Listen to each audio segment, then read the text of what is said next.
Okay, ready? Yes. 1, 2, 3. I'm I'm Casey. Casey. Wait. We're both Casey. All right. Okay, okay. 1, 2, 3. I'm Casey, And I'm Mackenzie, and this is Field Notes from the Unknown. a podcast about your favorite local cryptid. Hello, everyone. Welcome to this audio-visual media that we have available. Isn't it Casey, great?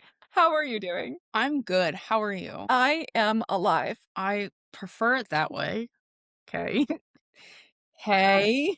I am thriving, I believe, at this time. Yes. Yes, thriving. Alive and Thriving. thriving. Oh my gosh. Next time you go on your next dive, you can be thriving and diving. That's actually really cute. We should get like little t-shirts. And when you decide to do the mermaid class and we go become mermaids together, We could we can have definitely do it. thriving and diving. That is great. I like that. We can have like a little like mermaid themed, Ariel themed Little Mermaid like trinkets and treasures like in the back, and then I thriving like and diving that. in the front. I love playing mermaids. I do like that.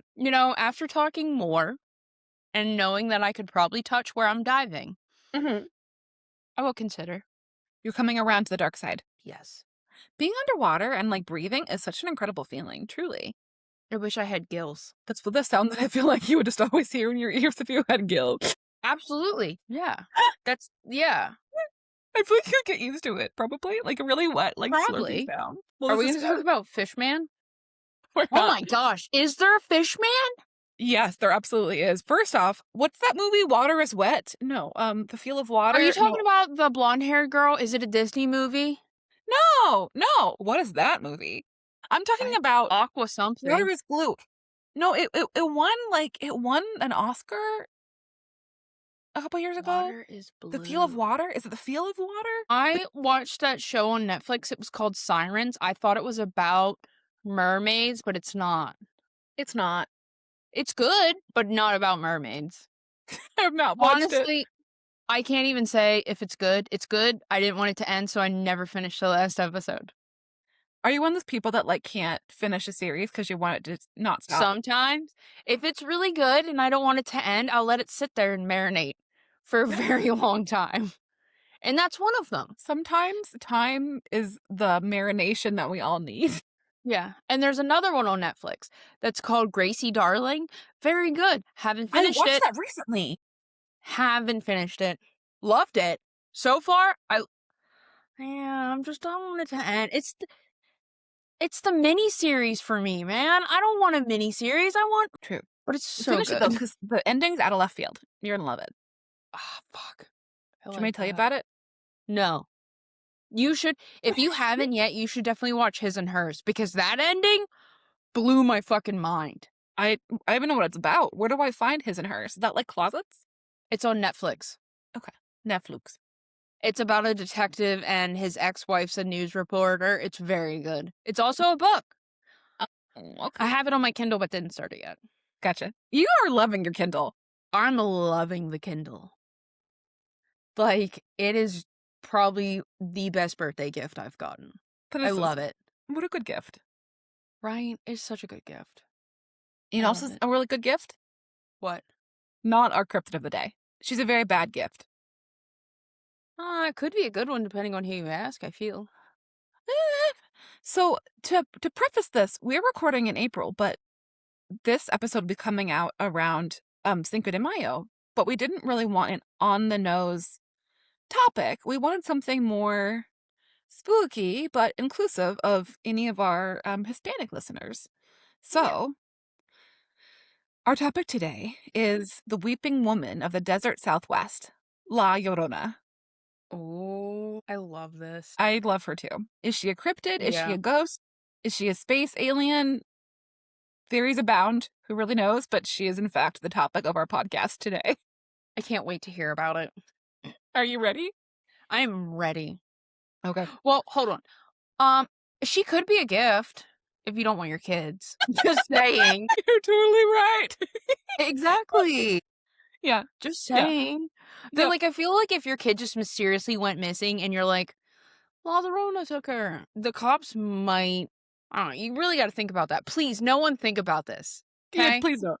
Also, they had that La Llorona movie that came out in a couple years ago. I forget who directed that one, but it was a horror movie. Did you watch it? Yeah, so I think the director was the same who did Annabelle and The Conjurings. Okay. Yeah, that I team. did not think the movie was that great. I didn't really like it either, but they Yeah, definitely had that vibe. Like, kids were getting stolen by La Llorona and the police were getting involved. but I don't It's think like, yeah, I didn't think that movie did a good, I guess, adaptation of what I think La Llorona is and her it really history. I didn't. don't Yeah, yeah, I don't think it did good.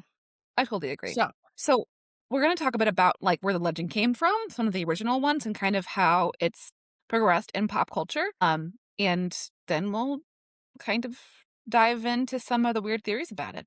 That sound good? sweet. All right.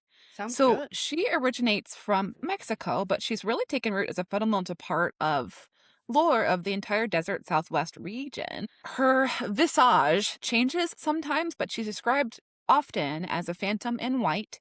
Sometimes she has a little glow about her, not just like Korean glass skin, but like Ooh. extracorporeal glow. And she tends to travel the creek beds along rivers, circling lakes and bodies of water, and she's typically weeping loudly and searching for her lost children. There are a lot of local legends that suggest reasons why she is in fact weeping, and almost every single corner of the Southwest has their own La Llorona legend. So it's super regionally variable.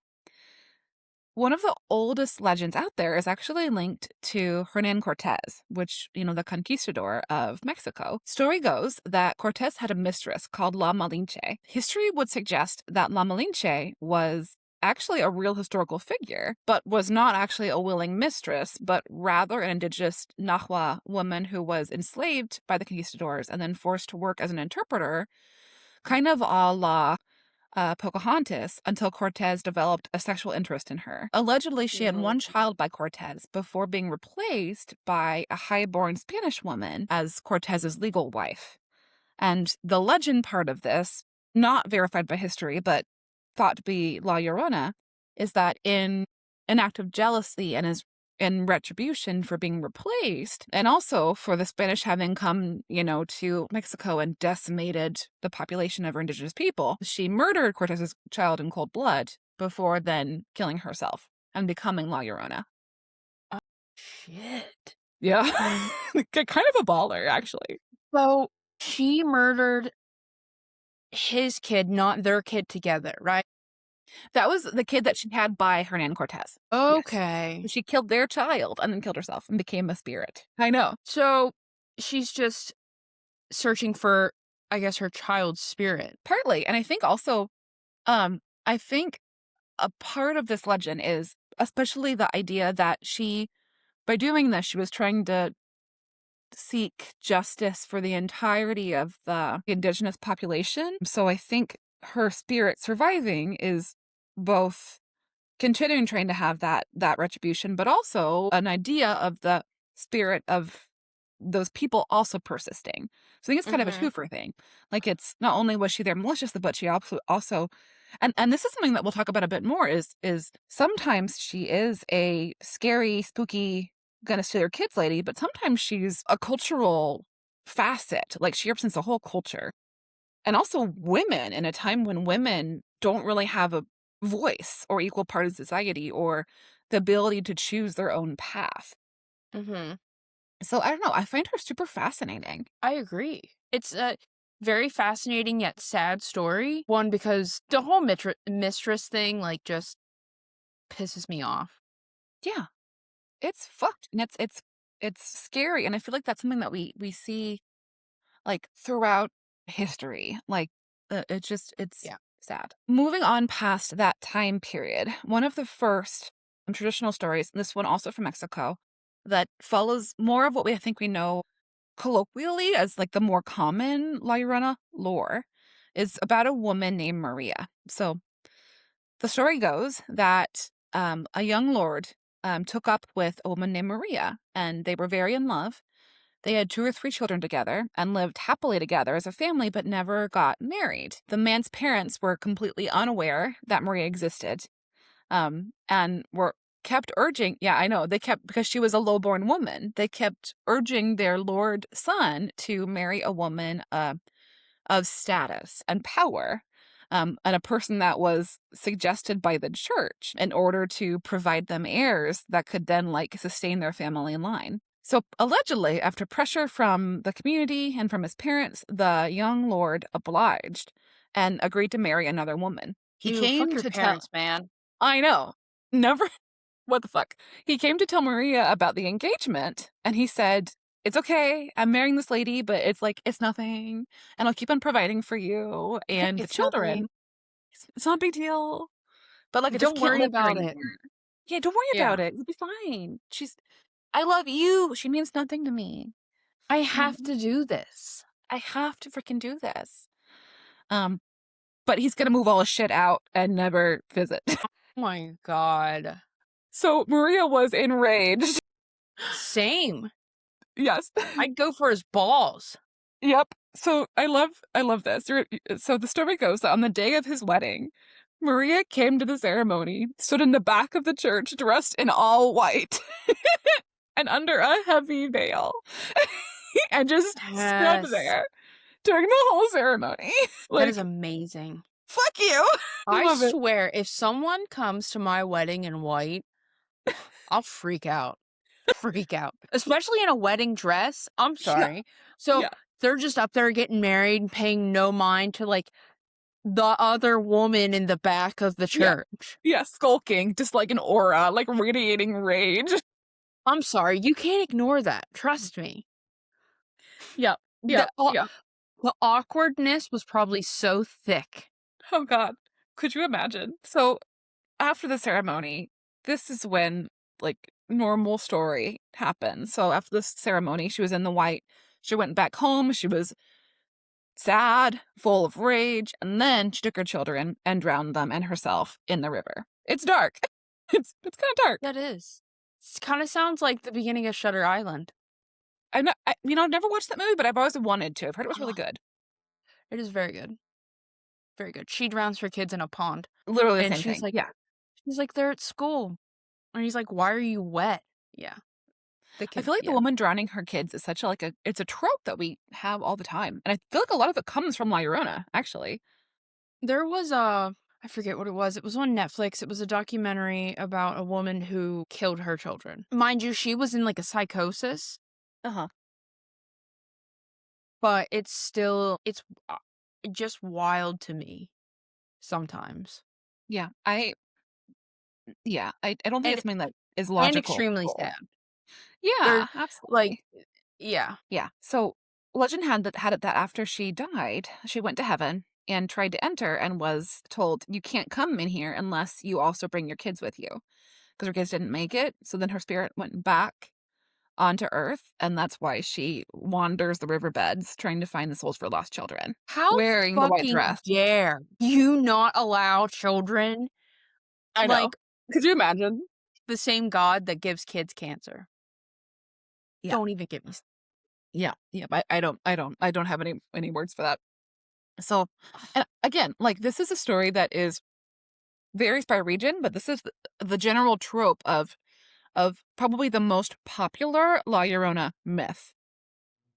I think it's cool that La Malinche's myth happens before La Llorona, and I think it's Mhm. also important to note that La Malinche's situation was a lot different than Maria's Llorona. situation. Yeah. Yeah. Yeah. And I think it is interesting how culturally that morphed into having that horrible onus be on the woman's action versus like what society did to her. Yeah. So, And that and I feel like that's how society normally is. It's always about what the woman does, not how did she get to that point, yeah. you Yep. know? Yep. So, speaking of which, so the first written account of La Llorona occurs in a 19th century sonnet. It's poetry time, bitches, by Fuck a yeah. poet, Manuel Carpio. It does not mention any killing of children, but rather a woman who was murdered by her spouse. So here's the poem. It loses a little bit when it's in English. I'm reading it to you in English, but Okay. I'll read it to you. I turned pale when I first heard the story. As a child, a mere lamb still so innocent. of a man of my town, a delinquent, who had murdered his wife, Rosalie. Since that time, on damp nights dim and gloomy, painful cries pierce the dark with their violence, paralyzing the terrified peasants, the clear echoes of agonized pleas. For a while it appears she stops weeping, and then suddenly again she's crying. All alone, through the streets she goes creeping, filling all with the cold fear of dying. By the river, while most folks lie sleeping, she walks, wrapped in her shawl, sadly sighing. So sad. It is. So sometimes she's a character that was responsible for the death of children. Sometimes she's a character who is directly wronged by a man. Sometimes she's at the will of society, but this cultural trope is seen in so many different parts throughout history. I think So the stories just like adapted as history went on to change, and these, those details just slowly, like telephone. I think so, definitely. And we'll talk a little bit later about how she has been even like changed recently in like the past like 20 to 30 years. Because she was Has part of she this been whole like, seen recently? yeah, she still is seen today. She's seen all the time. And she was part of a public health campaign in Albuquerque. So just hold on to your horses for this one. Oh, that But okay. yeah, she's like, I'm she's so excited. dimorphic.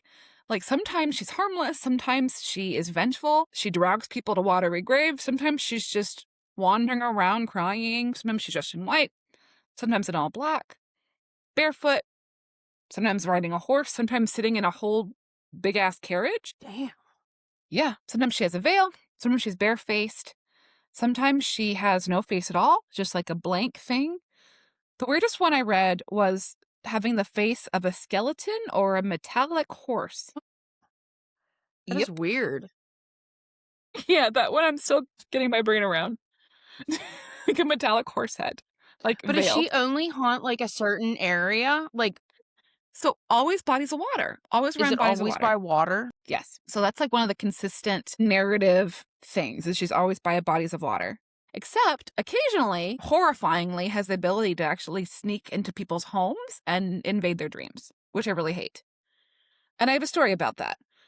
So, this is an eyewitness account recorded in Legends of America titled Attack by the Weeping Woman. I can't make this up, so I'm going to read it word for word. Okay. So, when I was about 8, I began to develop an interest in all things paranormal. I was researching La Llorona when I suddenly heard a noise, so I started to investigate. Then I heard it again. It sounded like it was coming from the bathroom, so I walked in and stopped at the sink. Then, suddenly, my head was pushed into the sink and the water started to run. The sink filled all the way up and I was trying to breathe. Then, I couldn't breathe anymore, so I thought I was going to die from a lack of oxygen. So I screamed, and my mom came in. She pulled my head out after a struggle and hugged me tightly. She knew I wouldn't drown myself, so she started thinking. Then she froze and her face turned white. She screamed and almost fainted. I asked her what was wrong, and she said with a stutter, La Llorona. And that was written by Emily Ortiz. So There are other modern accounts. they were just in their house. Yes. And she was in the bathroom and turned on the sink. Fucking terrifying? Yeah, it kind of makes me think of the Freddy Krueger when like she falls asleep in the bathtub. And like, Yep. yeah. Yep. It's not great. Oh, that's insane. Like, I will say, I think La Llorona is definitely a spirit. And I think spirits have a lot of power. Like, there's no I don't know. The spirit realm is just so strong, I think. Yeah. I think it's also the strength of belief, too. I Yeah. think, I think there's something to be said for the idea of a tulpa. And like, if enough people believe in something well enough, and there is weird, but there's actually research on this. So the Society for Psychical Research has done a lot of interesting tests on this, and we can get into this another time, but I have a lot of faith in the idea of a creation of something like a tulpa. So I think the divergence in what La Llorona is and the ability to reach out as a spirit makes sense based on how much people in the culture believe in her. So, a tulpa. Is that the Yeah. thing that comes out of the mirrors? There's a movie called The Tulpa where it did that, but a tulpa is like a spirit that is created from people's belief. Okay. Yeah. Yeah. Cuz There's also spirit that, like, says if you look at yourself in the mirror too much, I can't think of the term, where they, like, almost fall in love with you and try and bring you through. I don't know that one. That sounds horrifying, and I hate it. It sounds vaguely familiar. I think that's also kind of like the Bloody Mary legend, too, in some ways. Which, also, people say that if you say La Llorona into the mirror 3 times, she appears in the mirror, like Bloody Mary. Ooh, I know. I was wondering.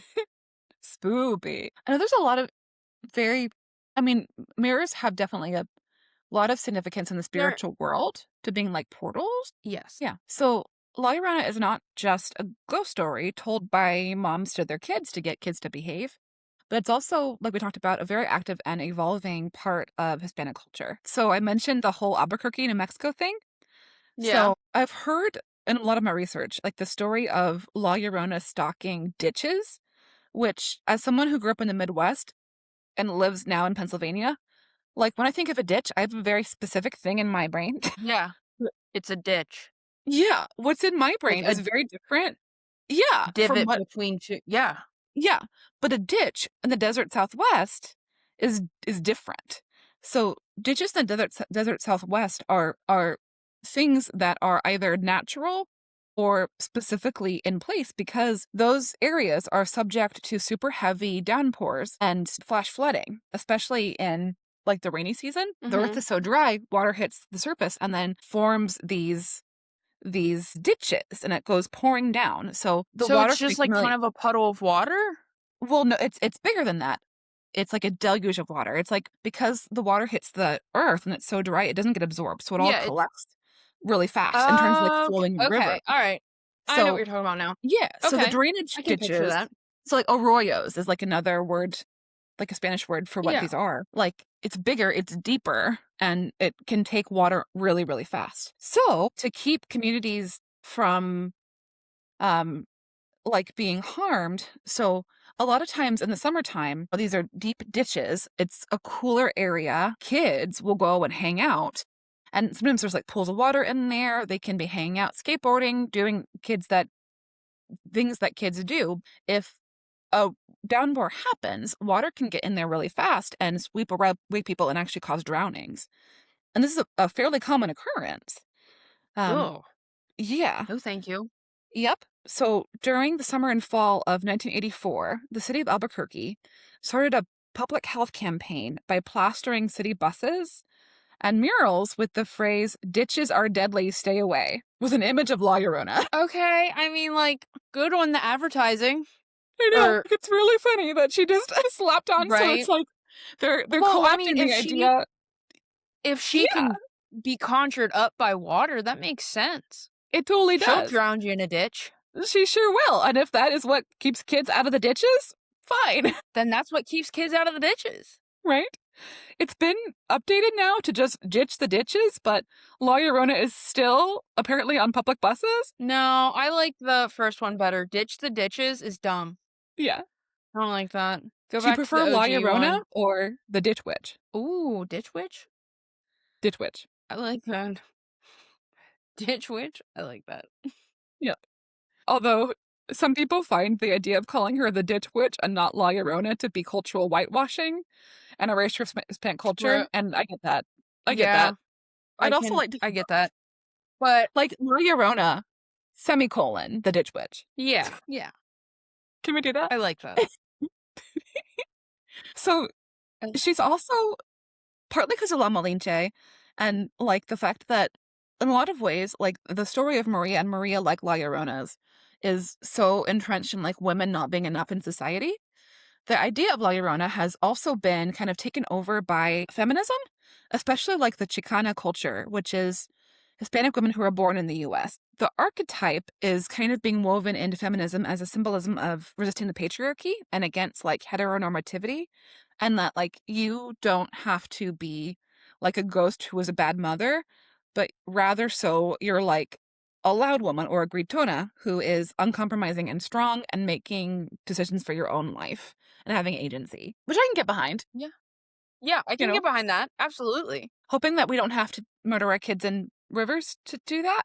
Hopefully we can just stop before we have the kids we don't want, you know? Yeah. So abortion rights would be great for all. That would be. But think, like, if they thought doing this was better for their children, then yeah. And in some ways, I mean, think about like the story of Maria. Like, if that really did happen and she had 2 children from this man and the man's never going to come again, there's no guarantee he's going to actually provide for them. He has a new wife. They're going to have Exactly. children. They could grow up in poverty. So is a life of poverty worse than a gentle death, you know? And And then so I she's think that's probably gonna the be marked as a tainted woman also. exactly. So, and what a lose-lose situation, you know? Yeah. So fuck men, fuck patriarchy, Look, and I hate how women have such a bad rap, but to be honest, men wouldn't be here if it wasn't for a woman. Okay? yes, you're absolutely right. Yes, Because correct. guess what? Men can't carry babies. Like, can you just think They about cannot. that for a little bit? Yep, you have to have a uterus to have a baby. And to be honest, if, hypothetically speaking, if I knew my kid was going to grow up to be such a piece of shit asshole and ruin rights for, I don't know, a lot of people in America at the moment, I probably would have had an abortion or drowned him in a river. Hindsight is 2020. Yeah. Yep. I don't know, Kissy. I Like, feel like you are going to grow a culturally competent and good-minded human. So hopefully you won't have to do absolutely. that. I'm hoping I that I will do so as absolutely well. would. But those who can't, again, no one should harm children. Yes, Okay? yes, blanket statement. But I understand how she got there. God damn it. Yeah. Yeah. I understand how you got there. Hmm. Hmm. So, La Llorona is a cultural icon. She is also a movement, and on one big old ghostly package. She means a lot of things to a lot of different people, but she is, no matter what, like a deeply important part of Hispanic culture. And so, Casey, what do you give La Llorona, the spirit, 5. on a blue Buddha scale of 1 to 5? I give her a 5 because A 5? Yes. I think Yes. I think she's a spirit. And again, you don't fuck with the spirit realm. Regardless of how La Llorona came to be, she's here. I And agree. I don't know. Yeah. So I, you had mentioned that, or what did I mistake? Like, some say she's good and some say she's bad? yeah, sometimes she's good. Sometimes she's finding lost children, like helping them, or she's Okay, that was my next question. I'm like, is yeah, she helping lost children? or also lost women too. See, maybe she can just sense the bad nuggets. Maybe we need more of that out there. Yeah. Maybe she's like, Not you, oh no, Chickadee. this one. Who's Yeah. gonna pluck Let's every go for a sister? swim. And then she's like, ah, yes. Let me get Come you on with home. Auntie Maria. Right? Boy. All I right. I like this story. It's This is a good tragic, one. but also I think it's tragic, but has, I think, a larger meaning to some and a larger picture, Yeah, especially for women. I love stories like that. Yeah. And it's cool that just like us and like women's role in society, her legend is also still evolving right there with Yeah. us. That's cool. All right. I think that wraps us up for the day. So let's see. We are still taking birthday episode requests. So if you have a For birthday in May, May, let us know when it is and what your favorite cryptid is, and we might do a birthday episode for you with do your a little favorite shout cryptid. out. Do Yeah. you want us to sing happy birthday to you? Happy We can birthday. obviously sing My Chemical Romance. We If you can. didn't listen to the last episode, you probably should. Okay. Yes, please go back. We haven't sung this episode yet. We did poetry. We did. Well, We you did did. poetry. Yes. I'm just thinking if Yeah. there's any La Llorona related songs. I can't think of anything. Someone left the cake out in the rain. I don't think I that said I. No, poetry. that's not it. All right. All right. All right. Okay. Anyway, so this is Field Notes from the Unknown. You can find us. Oh, tell us your field notes below. You can find us on all of the apps everywhere: Instagram, Mhm. Facebook, Apple Music, Spotify, Patreon, YouTube. Utizzle. Check out the link below. Look at me pointing. Mm-hmm. Look I at the love that. comments or the information. I don't know. There's a link. You can There's a find link it. somewhere. Find it. Tell us how you rank La Llorona and your favorite cryptid. Until then, have a fantastic life. Be safe, stranger danger. We love you guys. Bye. Bye.